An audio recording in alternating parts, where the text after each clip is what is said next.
प्रिय आत्मन, मैं आप सबके अंदर विराजमान परमात्मा को प्रणाम करता हूँ। उनके लिए हमेशा फूल मौजूद होते हैं जो फूल देखना चाहते हैं। अगर स्पिरिचुअलिटी की बात करूँ तो लॉजिक को अभी साइड पे रख देते हैं। आपकी लाइफ बिलीफ सिस्टम पे पूरी तरह से खड़ी है। अब तो साइंटिस्ट्स भी इस पर बात कर रहे हैं। CIA के पेपर्स में आई ये सारी, इसलिए अब ये साइंटिफिक भी हो गया है। बट सब लोगों को अभी इसका नॉलेज नहीं है कि ये साइंटिफिक हो गया है। बट सब लोगों को अभी इसका नॉलेज नहीं है कि ये साइंटिफिक हो गया है।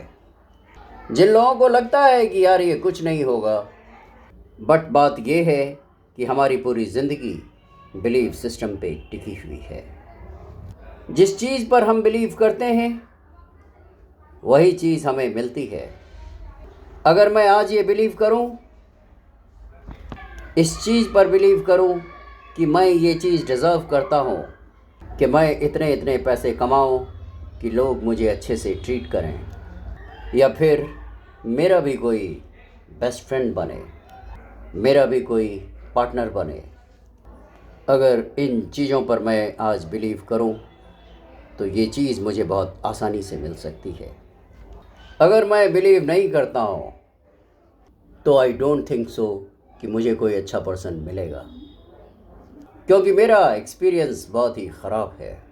तो जब भी हम अर्थ पे आते हैं तो हमारा बिलीफ सिस्टम धीरे धीरे बनता जाता है, वैसे वैसे जैसे जैसे हम बड़े होते जाते हैं। ये बिलीफ सिस्टम कई बार हमारे पेरेंट्स के कारण भी बनता है। जैसे फॉर से मैं बहुत मिडिल क्लास फैमिली में पैदा हुआ हूँ, तो मेरे पेरेंट्स मुझसे कहेंगे कि पैसा कमाना बहुत मुश्किल है। पता है पैसे कितने मुश्किल से आते हैं? तो फिर ये एक बिलीफ सिस्टम बनता जाता है कि हाँ, पैसा कमाना बहुत मुश्किल है।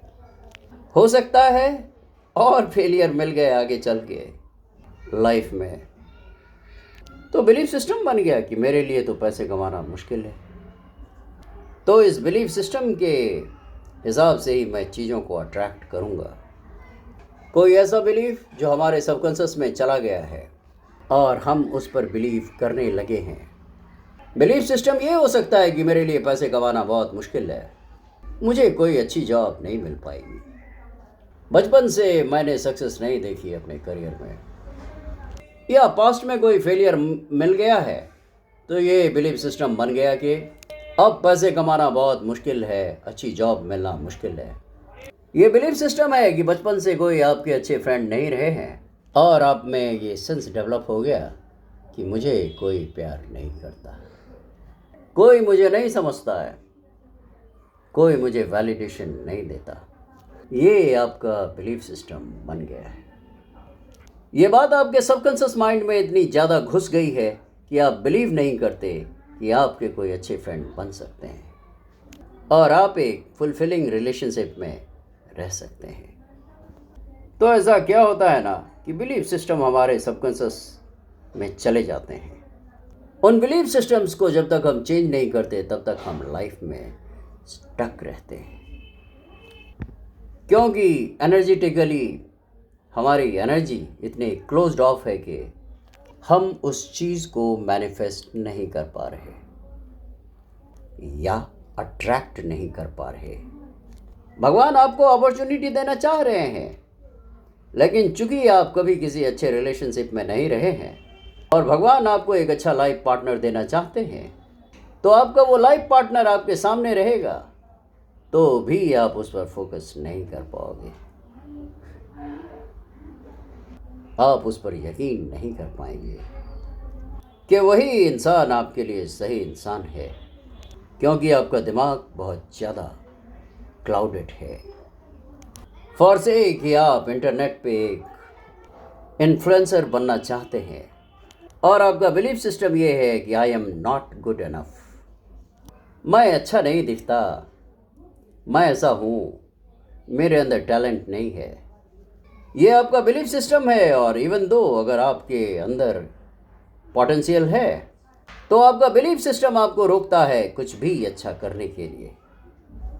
ये नेगेटिविटी है, ये नेगेटिव थिंकिंग है, ये अंडर कॉन्फिडेंस है। और सबसे पहले आपको इन सब चीज़ों पे काम करना है, जिससे आपकी लाइफ में जो चीज़ें लिखी हुई है, जो अपॉर्चुनिटी आपके सामने है, जो लोग आपके सामने हैं, उन्हें आप एक्सेप्ट कर सकें, उन अच्छाइयों पर, उन अपॉर्चुनिटीज़ पर यकीन कर सकें और कॉन्फिडेंस के साथ उसे पाने की कोशिश करें। Are you getting me? ये ऐसे कॉम्प्लिकेटेड टॉपिक्स हैं जिसको समझना थोड़ा मुश्किल होता है। कुछ लोग बिलीफ सिस्टम नाम से ही समझ जाते हैं कि मैं क्या बोलना चाहता हूँ। बहुत सारे ऐसे भी हैं जिन्हें इन सारे फ्रेंड्स में एक्सपोजर नहीं मिला, तो वो समझ नहीं पाते हैं। मैं अगर सिंपल लैंग्वेज में समझाऊँ तो आपको अपने सबकॉन्शियस को रिप्रोग्राम करना है। हर समय अपने आप को ये यकीन दिलाना है कि हाँ, मैं ये डिज़र्व करता हूँ, ये चीज़ मुझे मिलेगी, मैं इतना काबिल हूँ, मैं इतना कॉन्फिडेंट हूँ, मैं ये चीज़ कर सकता हूँ। आपको बार बार खुद को ये यकीन दिलाना पड़ेगा। नो मैटर मुझे पास्ट में कैसे लोग मिले हैं, मैं प्यार डिज़र्व करता हूँ और वो चीज़ मेरी लाइफ में आ रही है या आएगी। आप अपने बिलीफ सिस्टम को अफर्मेशन से चेंज कर सकते हैं, मेडिटेशन से चेंज कर सकते हैं। बहुत सारे म्यूज़िक अवेलेबल हैं इंटरनेट पे जो हमारे सबकॉन्शियस की या हमारे ब्रेन की रिप्रोग्रामिंग कर सकते हैं। यदि आप कुछ अच्छी किताबें पढ़ना चाहते हैं कि कैसे आप अपने सबकॉन्शियस को रिप्रोग्राम करें, तो कुछ बुक्स हैं जैसे कि बिकमिंग सुपर नेचुरल, वो आप पढ़ सकते हैं। यूट्यूब पर अपने सबकॉन्शियस को कैसे आप पढ़ सकते हैं कि अपने बिलीफ सिस्टम को कैसे चेंज करना है। वीडियोस देख सकते हैं क्योंकि ये आपका लाइफ लेसन है। जितना आप बिलीव करेंगे उतनी ही चीज़ होगी। जितना आप पॉजिटिव हैं, जितना आप कॉन्फिडेंट हैं, उतनी ही पॉजिटिविटी, अबंडेंस और फुलफिलमेंट आप अपनी लाइफ में अट्रैक्ट करेंगे। मान लीजिए आप कुछ करना चाहते हैं इस साल में और कुछ कर नहीं पाते, तो क्या पता है आपको कि इसका कारण भी है आपका बिलीफ सिस्टम। आपका आलस्य यानी लेजीनेस, टाल मटोल यानी प्रोक्रेस्टिनेशन, ये भी आपके बिलीफ सिस्टम ही हैं। आप आलस क्यों करते हैं, टाल मटोल क्यों करते हैं? क्योंकि आप अपने आप को फेलियर से बचाना चाहते हैं। ये चीज़ें इतनी ज़्यादा सबकॉन्शियस होती है कि समझ में नहीं आती है। पढ़ाई नहीं कर रहे हो तो क्यों पढ़ाई नहीं कर रहे हो? क्योंकि आपको ऐसा लगता है कि पढ़ाई करने के बाद भी मैं फेल हो जाऊंगा या फेल हो सकता हूँ। आप वो काम क्यों नहीं करते जिसे शुरू करने से आपकी लाइफ बेहतर हो सकती है? क्योंकि आपका ब्रेन आपको बचाने की कोशिश कर रहा है। मैंने ट्राई किया और अगर वो चीज़ नहीं हुई तो? आपका सोलमेट आपके आसपास है पर आप अपने सोलमेट से नहीं मिल पा रहे हो क्योंकि आपका दिमाग आपको बचाने की कोशिश कर रहा है कि ये इंसान भी अगर पहले जैसा निकला तो। ये पैटर्न्स इतने ज़्यादा सबकॉन्शियस होते हैं कि हम इन्हें समझ नहीं पाते हैं। लाइफ लेसन है कि आपको अपने बिलीफ सिस्टम पे काम करना है, अपने बिलीफ सिस्टम को चेंज करना है। जितना ज़्यादा आप इन सब चीज़ों पर के बारे में पढ़ेंगे कि कैसे अपने सबकॉन्शियस को रिप्रोग्राम करना है, अपने ब्रेन को रिवायर करना है, उतने ही ज़्यादा आप सक्सेसफुल होंगे। यही एक चीज़ है जो मे बी आपको लाइफ में स्टक रखती हो। गलत बिलीफ सिस्टम के कारण लाइफ कैसी होती है और जब हमारा बिलीफ सिस्टम सही हो जाता है तब हमारी ज़िंदगी में कितने परिवर्तन आ जाते हैं। आइए इसको समझने के लिए एक उदाहरण पर ध्यान दें। अदारंग नाम का एक व्यक्ति बहुत दिनों से परेशान था, जिसके कारण वो तनाव से भर गया था और चिड़चिड़ा हो गया था। वो इस बात से बहुत ज़्यादा परेशान रहता था कि घर के सारे खर्चे उसे अकेले ही उठाने पड़ते हैं। पूरे परिवार की जिम्मेदारी एकमात्र उसी के कंधे पर है। अदारंग के घर पर उसके किसी न किसी संबंधी का आना जाना हमेशा लगा रहता था। इन बिंदुओं पर सोच सोच कर वो काफ़ी ज़्यादा चिंतित रहता था। इसके फलस्वरूप वो बच्चों को डांटता रहता और किसी न किसी बात पर उसकी पत्नी के साथ भी उसका झगड़ा चलता रहता था। अदारंग के बेटे का नाम सदारंग था। वो एक बच्चा था और एक स्कूल में पढ़ता था। एक दिन उसने अपने पिता अदारंग से आकर बोला कि पिताजी, मेरा होमवर्क मुझे करा दीजिए। अदारंग उस समय भी इतने तनाव में था कि उसने अपने बेटे को डांट दिया और सदारंग वहाँ से चला गया। थोड़ी देर बाद जब अदारंग का गुस्सा शांत हुआ तो वो अपने बेटे के कमरे में गया तो अदारंग ने देखा कि सदारंग सो गया है। उसने अपने हाथ में होमवर्क की कॉपी पकड़ रखी है। उसने अदारंग के हाथ से वो कॉपी अपने हाथ में ले ली और उसे टेबल पर रखने के लिए चला गया। जब उसे टेबल पर रखने लगा तो उसे उस होमवर्क के उसकी नज़र अदारंग की नज़र उस बच्चे के होमवर्क पर पड़ी। होमवर्क में उसे एक टॉपिक दिया गया था जिस पर उसे एक पैराग्राफ या एक अनुच्छेद लिखना था। अनुच्छेद लिखने का काम वो कर चुका था। अनुच्छेद का टॉपिक था वो चीज़ें जो हमें शुरू में अच्छी नहीं लगती, बाद में अच्छी ही होती है।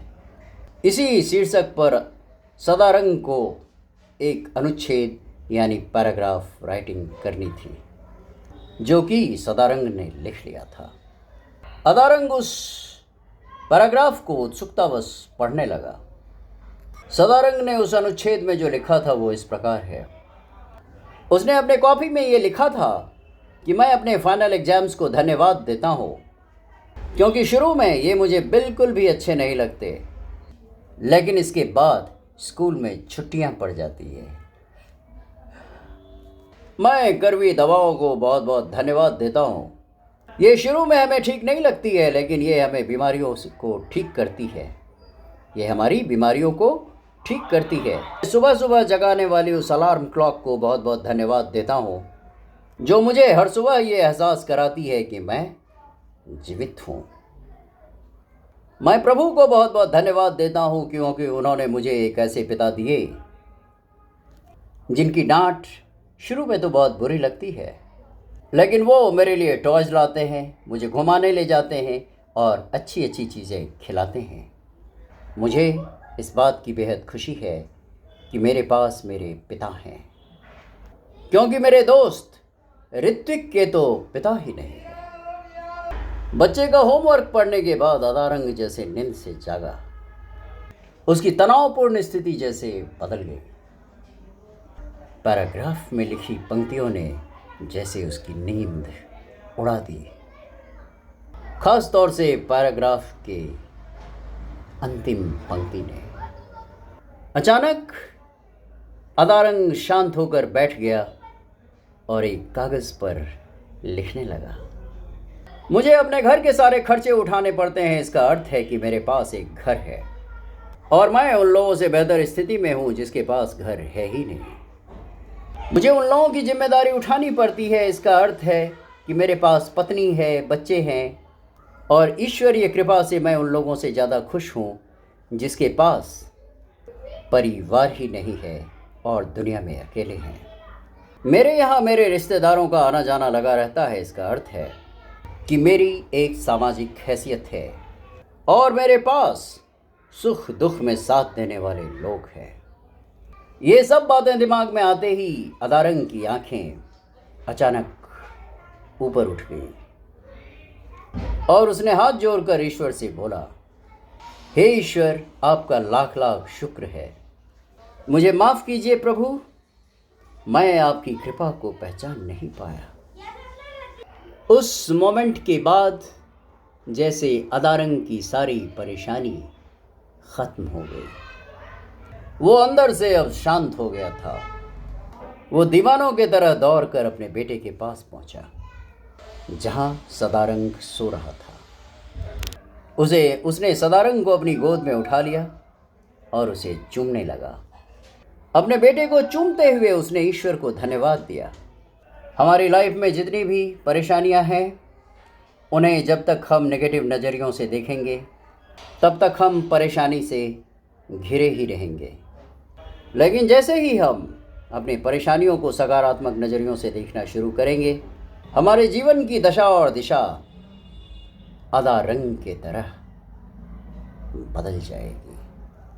हमारी परेशानियां, चिंता और तनाव पॉजिटिविटी के आते ही विलीन हो जाएंगे और हमारी मुश्किलों से निकलने के कई रास्ते हमें मिलने लग जाएंगे।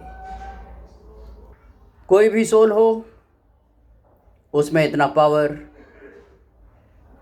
पावर होता है कि वो जो चाहे सो कर सकती है।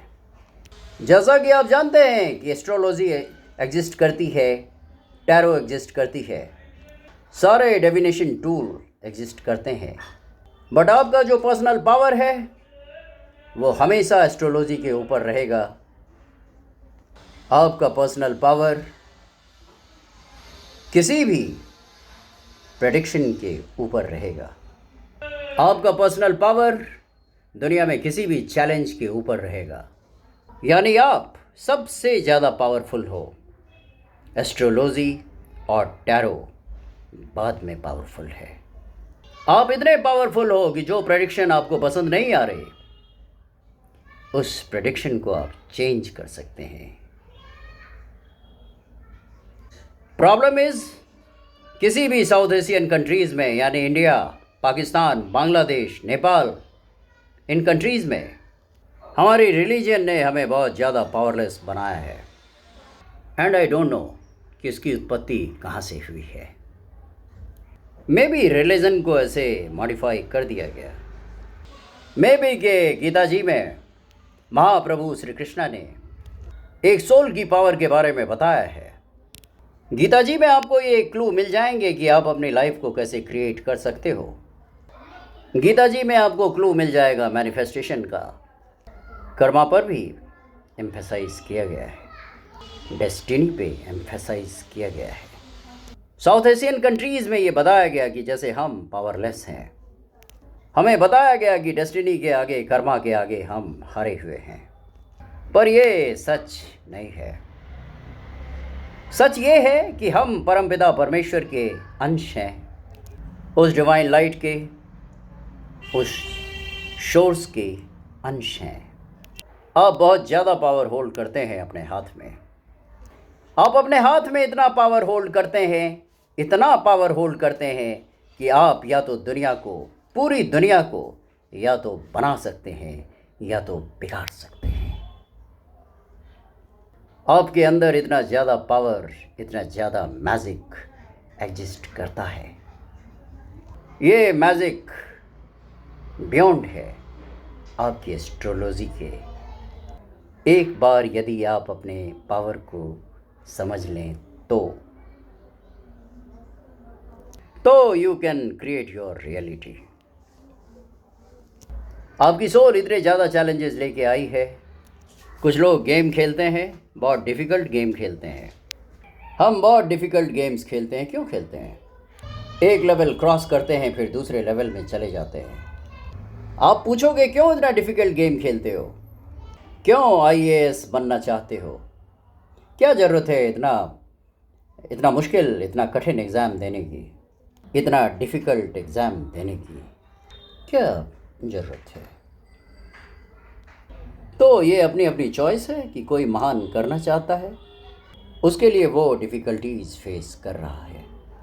एक बार जब आप अपनी लाइफ को इस तरह से देखने लग जाओगे और आपको पता चल जाएगा कि आपके अंदर कितना ज़्यादा पावर है, यहाँ मैं एक और चीज़ बताना चाहता हूँ लाइफ के क्रिएशन के बारे में, जो main stream media, law of attraction और मैनिफेस्टेशन बोलती है। आपका पावर इतना महान है कि आप यदि एक बार ये डिसाइड कर लो कि भगवान कुछ नहीं होते, भगवान कुछ नहीं होते, तो आपको इसके प्रूफ मिलने लग जाएंगे। ये आपका पार है, ये आपका पार है। ये बिलीव करने लग जाओ कि इस चैनल के गाइडेंस बकवास होते हैं, तो आपको मेरी सारी गाइडेंस बकवास लगने लग जाएगी। और कहीं आप ये डिसाइड करो कि अगर मैं इस चैनल पर आया हूँ तो मेरे लिए ज़रूर कुछ ना कुछ गाइडेंस इसमें है, भगवान का कुछ ना कुछ गाइडेंस मुझे ज़रूर मिलेगा, तो आपको वो मिलने लग जाएगा। अगर आप ये डिसाइड कर लो कि मैं एक बेचारा हूँ या बेचारी हूँ, तो लाइफ आपको उसका एविडेंस देने लग जाएगी। अगर आप खुद को बोलते हो कि मेरे साथ अच्छा होता है, तो लाइफ आपको एविडेंस देने लगेगी। अगर आप ये सोचो कि मेरे साथ लाइफ में हमेशा अच्छा होता है, तो लाइफ आपको इसका भी एविडेंस देने लगेगी। This is your power. बचपन से अब हम अडल्टहुड में हैं। 2 साल, 3 साल, 4 साल के कोई बच्चे तो हम हैं नहीं। हम सभी अडल्ट हैं जो इस चैनल पर आए हैं। जब हम इस अर्थ पर आते हैं तो हम एक प्योर सोल होते हैं। उस समय आप प्योर लव एंड लाइट में होते हैं। आपके मन में कोई डाउट नहीं होता, कोई ट्रस्ट इश्यूज नहीं होते, बेचारापन नहीं होता जब आप इस अर्थ पर आते हैं। फिर धीरे धीरे हम अपने पावर को क्यों भूलने लगते हैं? जब हम इस अर्थ पर आते हैं तब ये प्रोग्रामिंग हमारे घर से शुरू होता है। सबसे पहले ये प्रोग्रामिंग हमारे घर से शुरू होता है। जब एक बच्चा 5, 6, 7 साल का होता है, हम बड़े होते हैं और सब कॉन्शियस रिप्रोग्रामिंग करने लगते हैं। उस बच्चे के पावर को मिटाने लगते हैं। जैसे पेरेंट अगर बोलेंगे तुम पढ़ाई नहीं करोगे तो कुछ नहीं बन पाओगे। अब पेरेंट्स की भी लिमिटेड सोच है और वो अपने लिमिटेड सोच को अपने बच्चे पर थोप रहा है। अरे इतने कम मार्क्स आए हैं, अरे देखो रैना जी की बिटिया कितनी कमाल कर रही है। यहाँ से सबकॉन्शियस रिप्रोग्रामिंग शुरू हो जाती है। यहाँ से सबकॉन्शियस रिप्रोग्रामिंग शुरू हो जाती है जहाँ से आपको डराया जाता है। Please no hate to parents, उनको खुद ही पता नहीं होता। यहाँ से प्रोग्रामिंग शुरू हो जाती है लाइफ की। बच्चे को लगने लगता है कि मैं किसी काम का नहीं हूँ, मैं लूज़र हूँ। किसी ने कह दिया आप अच्छे नहीं दिखते हो तो आप वर्दी नहीं हो, और ये बातें सबकॉन्शियस में जाने लगती है। और एक इंटरेस्टिंग सी चीज़ बताता हूँ। जब ये बच्चा 3 से 8 साल का होता है, जब उसका ईगो या सेंस ऑफ सेल्फ डेवलप होना शुरू होता है, वो एक मेजर पीरियड होता है सबकॉन्शियस को रिप्रोग्राम करने का। इसी टाइम पर आपकी पर्सनालिटी डेवलप होती है, क्योंकि इस समय पर आपका सबकॉन्शियस बहुत ज़्यादा एक्टिव होता है।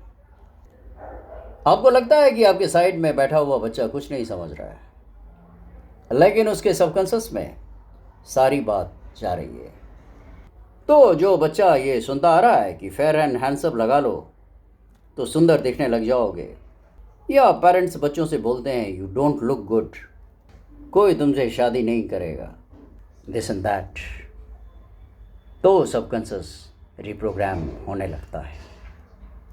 इसके साथ में मैनिफेस्टेशन होना शुरू हो जाता है, क्योंकि मैनिफेस्टेशन इज़ नॉट लाइक कि मैं मैनिफेस्टेशन कर रहा हूँ। मैनिफेस्टेशन हो रहा है हर मिनट में। What is manifestation? आप जो हर एक बात मुंह से निकाल रहे हो वो मैनिफेस्ट हो रहा है। तो मैनिफेस्टेशन चलता रहता है। बट ये गड़बड़ नेगेटिविटी आना कहाँ से शुरू होती है? बचपन का जो दिमाग में घुस गया कि हम वर्दी नहीं है भाई, हमें तो सुंदर दिखना पड़ेगा, नहीं तो कोई प्यार नहीं करेगा। ये होता है रिप्रोग्रामिंग। ये आपका बचपन से ही थॉट प्रोसेस बन जाता है।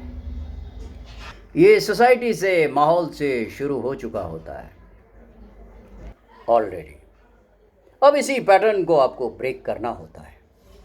जब आप स्पिरिचुअली इवॉल्व होंगे तब आपको पता चलेगा कि आप कितने ज़्यादा पावरफुल हो। फिर धीरे धीरे आप पॉजिटिव चीज़ मैनिफेस्ट करने लग जाओगे। मैं अभी से ग्रेटफुल रहूँगा, मैं अभी से अपने बारे में अच्छा सोचूंगा, मैं ही रियलिटी को क्रिएट करता हूँ, आई क्रिएट माई रियलिटी। पर ऊपर डेस्टिनी भी तो होती है कि क्या मैनिफेस्ट किया बच्चे ने। यहाँ चीज़ें हैं कि हमारी सोल कुछ सीखना चाहती है और महान बनना चाहती है अर्थ पे आके, क्योंकि अर्थ एक बहुत अच्छा चैलेंजिंग प्लैनेट है। सो एक वो चीज़ है कि आपकी सोल एक ब्लूप्रिंट लेके आती है। ब्लूप्रिंट जिसको आप डेस्टिनी बोल सकते हो। ब्लूप्रिंट में किस टाइप की चीज़ें रहती है आप ही डिसाइड करते हो कि आपके पेरेंट्स कौन हैं। यस, आप ही डिसाइड करते हो कि आपके पेरेंट्स कौन हैं, क्योंकि आपको जो लेसन लर्न करने हैं मे बी आप उसी एनवायरनमेंट में कर पाओगे, चाहे वो अच्छा हो या बुरा हो। तो आपकी सोल कुछ चीज़ें डिज़ाइन करके आती है। मे बी कि मैं गरीब रहूँगा, पेरेंट्स में भी जो मुझे प्यार ना दे, या तो बहुत अच्छे पेरेंट्स, क्योंकि वो चीज़ें सुटेबल होती है। जो चैलेंज चूज़ किया है, जो चीज़ लर्न करने की आपकी सोल ने चूज़ किया है, उससे मिलता जुलता होता है। फिर आपकी सोल ये चूज़ करके आती है कि ओह, कि मेरी लाइफ में अर्ली ऑन ये प्रॉब्लम हो जाएगी, वो प्रॉब्लम हो जाएगी, फिर मैं उससे लड़ के निकलूँगा। ये सोल चूज़ करके आती है। जब तक मैं अपने फुल पोटेंशियल में नहीं आ जाऊँगा तब तक मुझे मेरा सोलमेट नहीं मिलेगा। ये हम चूज़ करके आते हैं। प्रियात्मन, गौर से सुनिए। जो आप रोज़ कहते हो कि जो किस्मत में लिखा होगा वही हो रहा है, तो लिखा हुआ होना क्या होता है, उसी पर मैं प्रकाश डाल रहा हूँ। जो भी आपको लगता है कि ये लिखा हुआ है, ये सब आपने खुद चूज़ किया है। तो ऐसे ही ये सोल एक ब्लूप्रिंट लेके आती है, जिसमें सारी हमारे पसंद की चीज़ें जो हम अर्थ प्लैनेट पे आने से पहले डिसाइड कर चुके होते हैं, उसमें ये चीज़ें लिखी हुई होती है। और जब आप अनकॉन्शियस होते हो, जहाँ आपको ये पता नहीं होता है कि आप अपनी रियलिटी को क्रिएट कर रहे हो। जैसे लोग ये डिसाइड करके आते हैं कि उन्हें मरना है, 100% सोल ये डिसाइड करके आती है कि उन्हें कब मरना है और कब इस अर्थ प्लैनेट को छोड़ना है। आप अर्थ को ऐसे देख सकते हो कि डेथ बहुत खतरनाक चीज़ है, बट ऐसा होता नहीं है।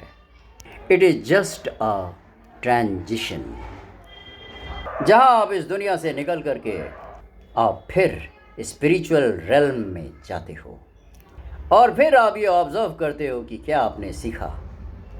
हैंग आउट करते हो बाकी स्पिरिट्स के साथ, भगवान जी के साथ में, और फिर आप नीचे आने की सोचते हो, यानी अर्थ प्लैनेट पे आने की सोचते हो। जिन लोगों को इस लाइन में ज़्यादा नॉलेज नहीं है, उन्हें मेरी बातें बहुत ही ज़्यादा सरप्राइजिंग लग सकती है, क्योंकि you are new to this concept. Soul decide करते हैं कि हमें कब जाना है, यानी कब मरना है। कई बड़ी बड़ी इलनेस जो होती है वो भी हम डिसाइड करते हैं, चूज़ करते हैं, इसलिए होती है। वो भी हमारी सोल डिसाइड करती है कि हमें लर्न करना है। तो बहुत सारी चीज़ें हैं जो हमारी सोल डिसाइड करके आती है। अब जो लाइफ होती है वो मिक्सचर होती है दोनों चीज़ों का। कि सोल ने ये डिसाइड किया था, पर जो सोल डिसाइड करती है वो वेग सा रास्ता होता है। ज़रूरी नहीं कि 100% उसी पर चलना है। आप कह सकते हो कि 100% सोल डिसाइड करके आती है कि क्या चैलेंजेस और क्या हैप्पी टाइम्स होंगे, पर 80% चीज़ें हम खुद यहाँ पर क्रिएट कर रहे होते हैं। और सोल का इस पृथ्वी पर सबसे बड़ा लेसन क्या है? सबसे बड़ा लेसन ये है सोल को रिकॉग्नाइज करना कि वो सोल कितनी पावरफुल है। सबसे बड़ा लेसन हर एक सोल का यही है कि हम अपनी रियलिटी को क्रिएट करते हैं और हम कितने पावरफुल हैं और हम चाहें तो क्या नहीं कर सकते। अगर ज़िद पे आ जाएं तो ये लेसन है, ठीक है। तो 80% चीज़ें मैनिफेस्टेशन से चल रही है और 20% चीज़ें डेस्टिनी से चल रही है। अगर आप अवेयर होना शुरू हो गए कि यार 80% चीज़ें हमारे हाथ में है, जिस दिन आप अवेयर होना शुरू हो गए उस दिन आप 80% को चेंज करना शुरू कर सकते हो।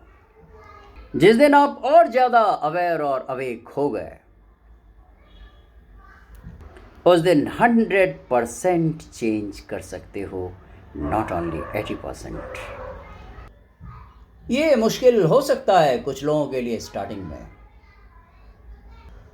जहां आप उस लाइन पे चलना शुरू करते हो जहां आप खुद को समझते हो, अपनी मैनिफेस्टेशन पावर को समझते हो, तो स्टार्टिंग में बहुत ज़्यादा डिफ़िकल्टीज आती है, क्योंकि इतने सालों से अपने ब्रेन को रिप्रोग्रामिंग किया होता है कि उस ब्रेन को चेंज करने में, उस ब्रेन को चार्ज करने में, कि वो सोचने लगता है यार इतना गंदा लाइफ मैंने मैनिफेस्ट किया है, तो इसे चेंज करने में समय लग जाता है। बट